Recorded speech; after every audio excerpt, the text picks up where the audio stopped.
एक तू सच्चा तेरा नाम सच्चा अनंत पृष्ठ 433। सतपुरुष बाबा फुलसंदे वाले कहते हैं, हे परमेश्वर, तेरी आराधना में मैं तेरा बंदा अपने सर को झुकाता हूँ। एक लौ की तरह मेरी रूह तेरे कदमों पर तेरी आराधना में टिकी हुई है।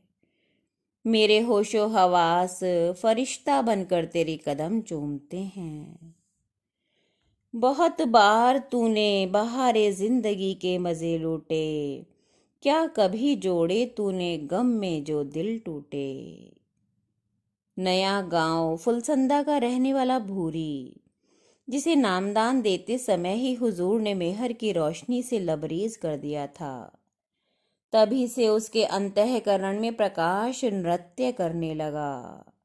खुली आंखों से आकाश में प्रकाश नृत्य करता हुआ दिखाई देता है। वह बताता है कि अक्सर मुझे बहुत से देवता और नाग दिखाई देते हैं, उनसे तरह तरह का प्रकाश निकलता दिखाई देता है। तब वे गायब हो जाते हैं और उसकी जगह गुरु महाराज दिखाई देते हैं। वे मेरी तरफ देखकर हंसते रहते हैं, उनमें से भी वैसा ही प्रकाश निकलता रहता है। भूरी को कई वर्ष नामदान लिए हुए हो गए। वह बहुत ही सीधा साधा आदमी है। शुरू में जब उसे दिव्य दर्शन होते तो वह घबराता रहता था कि जाने क्या हो रहा है। वह प्रकाश रात दिन सोते जागते एक सा ही उसे अनुभव होता है।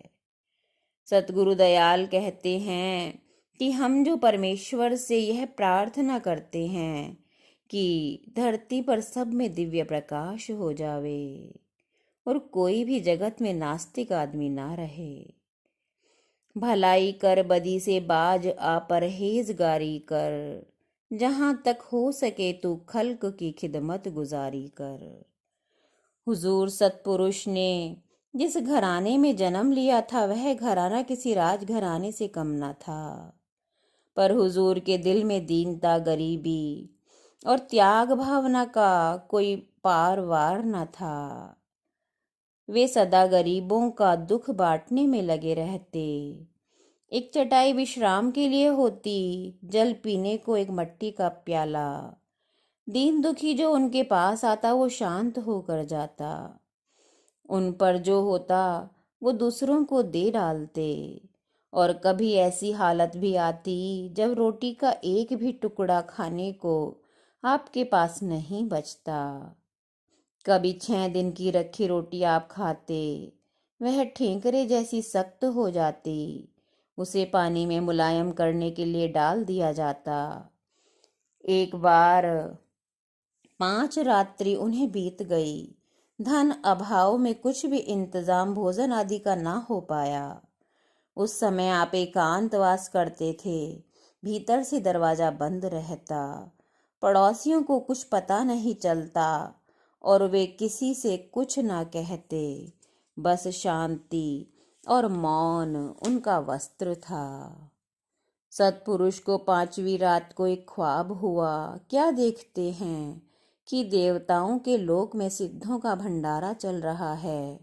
वहां के एक मुख्य देवता उन्हें अपने यहाँ ले गए, अपने बराबर में उनका आसन लगवाया और अपने हाथ से उन्हें भोजन कराया। जब उनकी आंख खुली तो भूख और प्यास का कहीं नामो निशान न था। उन्होंने परमेश्वर का धन्यवाद किया और दीपक के धूमिल प्रकाश में पार ब्रह्म की आराधना में लग गए। एक तू सच्चा तेरा नाम सच्चा।